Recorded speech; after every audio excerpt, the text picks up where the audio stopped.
Olha, a obesidade infantil é um dos mais sérios problemas de saúde pública. Ao vivo, eu estou recebendo a endocrinologista pediátrica, a doutora Maria Daniele, que está aqui no estúdio do Balanço Geral Manhã. Seja bem-vinda para falar sobre esse assunto que é tão importante para as famílias, né? Sim, com certeza. Bom dia. A obesidade infantil ela tem um impacto, né, na qualidade de vida dessa criança, na sua socialização e também na prevenção, né, de doenças cardiovasculares, né? Então a gente precisa mesmo falar sobre esse tema.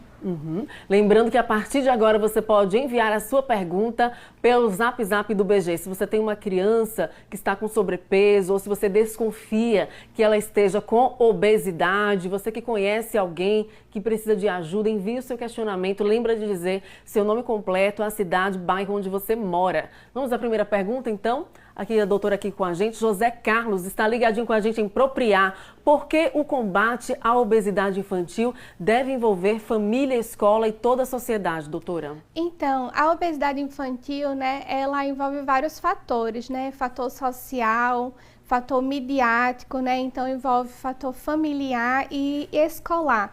Então, as propagandas que vinculam, né, a propaganda de alimentos que a mídia usa para poder chamar a atenção daquela criança, que muitas vezes são alimentos não saudáveis, com alto teor calórico, né? As nossas crianças hoje, elas brincam menos, elas se conectam mais. Então, assim, é necessário que existam também políticas públicas, né, voltadas para que essas crianças tenham mais lazer, para que elas possam praticar mais atividade física. Dentro da escola é necessário que se fale sobre obesidade, se fale sobre nutrição saudável, né? Então, assim, é um contexto que envolve a ação, né?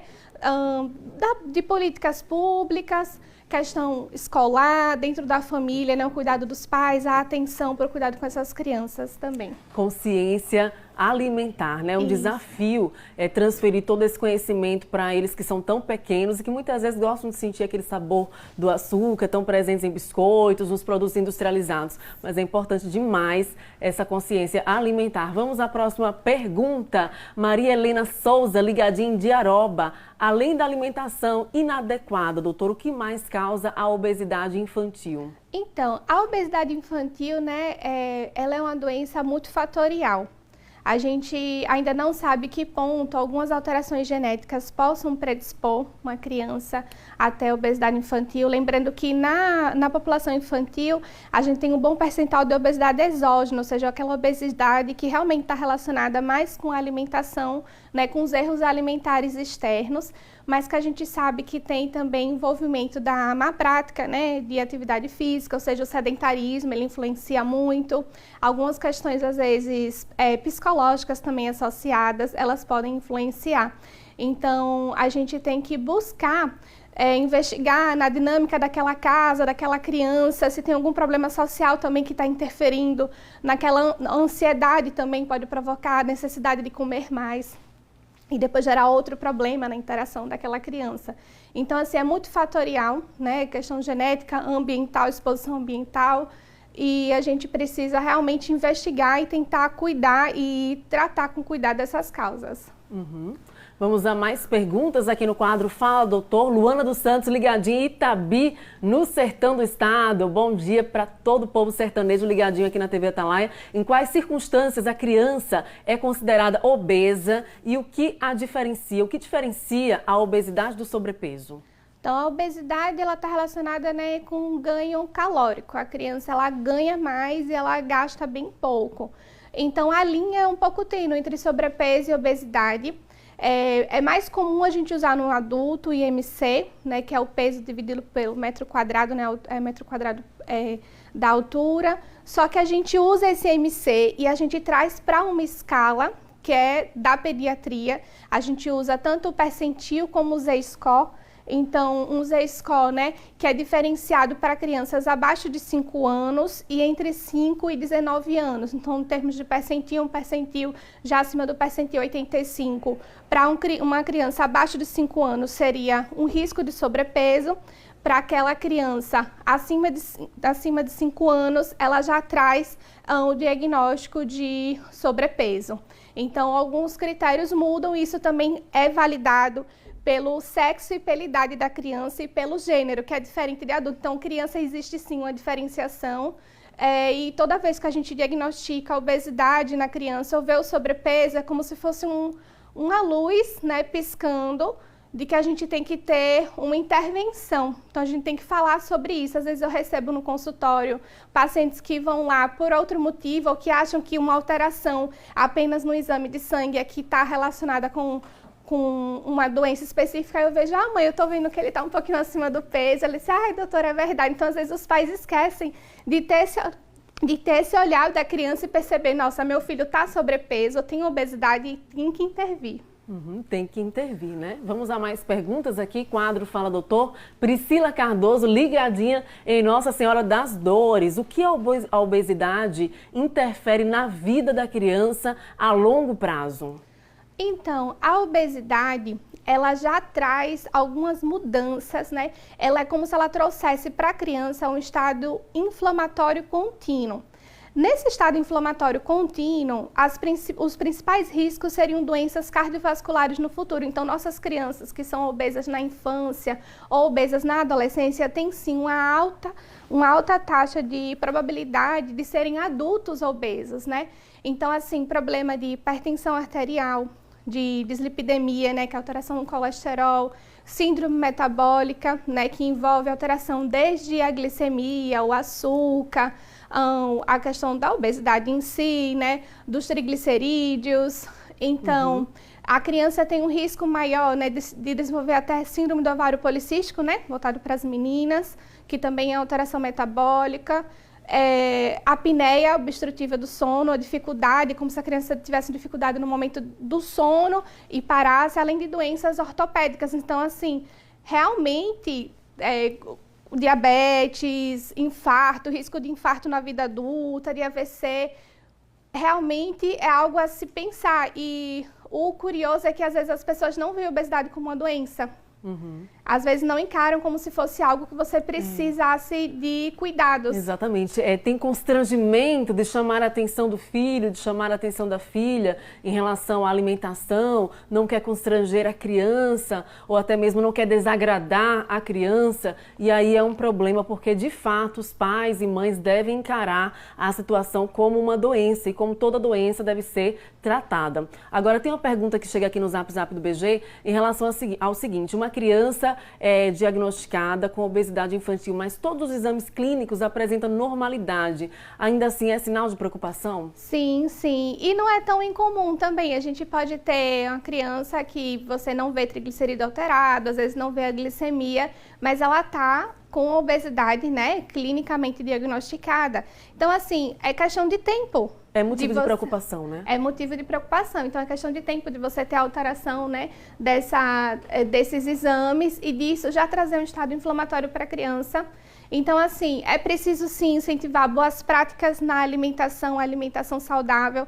Na rotina de hoje, né, eu vejo que os pais às vezes gostam de coisas mais práticas porque realmente é difícil. Então, assim, é necessário, sim, que você veja qual é o lanche que está indo para o seu filho, veja qual é o alimento que você está deixando entrar dentro de casa, o que é que você vem comprando no mercadinho, e que você incentive que essa criança tenha, assim, tempo de brincar, né, que é importante, mas para aqueles que estão acima do peso, só uma brincadeira, assim, de vez em quando, um futebol no final de semana não vai resolver. É preciso criar o hábito de fazer atividade física contínua, de 3 a 5 vezes na semana, de 20 a 60 minutos. Então, essa criança precisa gastar energia. Criar hábitos mais saudáveis, de trocar um pouquinho o tablet, videogame, celular, que hoje é bem difícil no consultório, é uma das dificuldades. De você estimular aquela criança a um jogo de tabuleiro, a leitura de um livro, né, interagir com outras crianças. E a violência de hoje também interfere nisso, né? É importante que os pais e mães estejam atentos e possam acompanhar, de certa maneira, essas atividades pelo menos 3 vezes por semana, né? A gente tem aqui uma interação da Yasmin. Yasmin, fala só seu nome completo para mim, a cidade onde você mora. Ela fala assim: bom dia, Tamires, bom dia, doutora. Eu tenho um bebê de 11 meses, ele pesa 11 quilos. Tá saudável esse peso?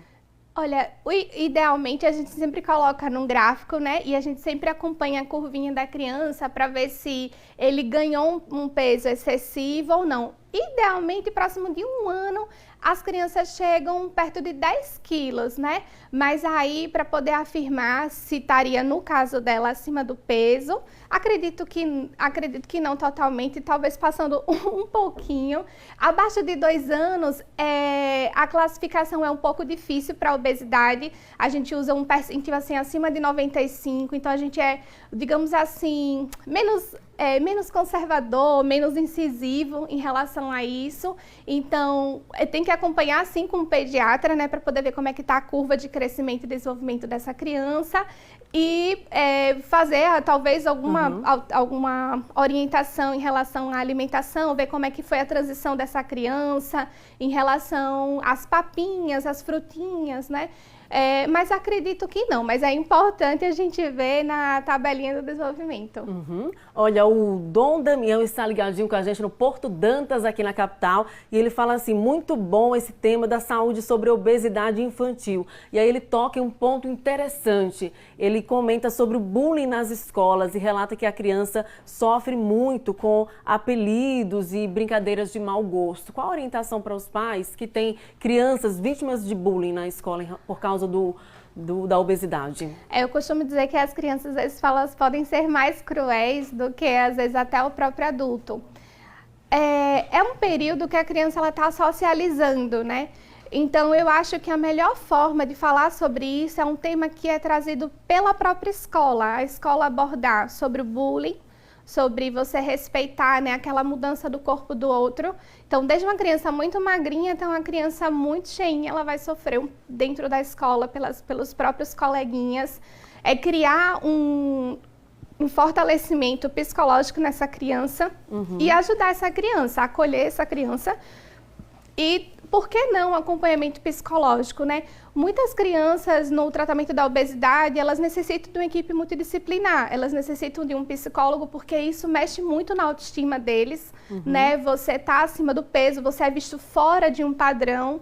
Então, às vezes não quer brincar porque não quer tirar a blusinha, porque desenvolve uma lipomastia, um excesso de gordura na região das mamas. Doutora, para a gente encerrar, que a gente está com um minutinho já acabando, em relação ao tratamento para a obesidade, como é que é? Pronto, diferente dos adultos, que a gente às vezes pode usar logo medicamentos, para a criança é basicamente mudança do estilo de vida. E eu costumo dizer que é desafiador você tratar a obesidade infantil no consultório. Então, o primeiro passo é a gente tentar trazer para a mãe ou para o pai, né, o que é que tá causando aquela obesidade na criança. Então, assim, a alimentação, o que é que eu posso melhorar? É importante, sim, ter um acompanhamento com o nutricionista, né, que tem a especialidade em cuidar de criança. Atividade física, essa criança precisa ter prática de educação física de rotineira, hábitos mais saudáveis em famílias, às vezes fazer atividades em parques, lugares abertos. Essa criança precisa reduzir tempo de tela. O ideal que a Sociedade Brasileira de Pediatria recomenda seriam 2 horas. A gente sabe que excede muito na rotina dessas crianças. A criança não pode ficar tão restrita dentro de casa, então a pandemia ela piorou a obesidade infantil, né, nesses 2 anos. Agora é momento de retomar, né, e reincluir para essas crianças novos hábitos. Sim. Doutora, a gente quer agradecer a sua participação, né, aqui como integrante do The Cause Day Hospital, esse grande parceiro aqui do Balanço Geral Manhã, e muito obrigada pelas informações. Obrigada, bom dia. Bom dia.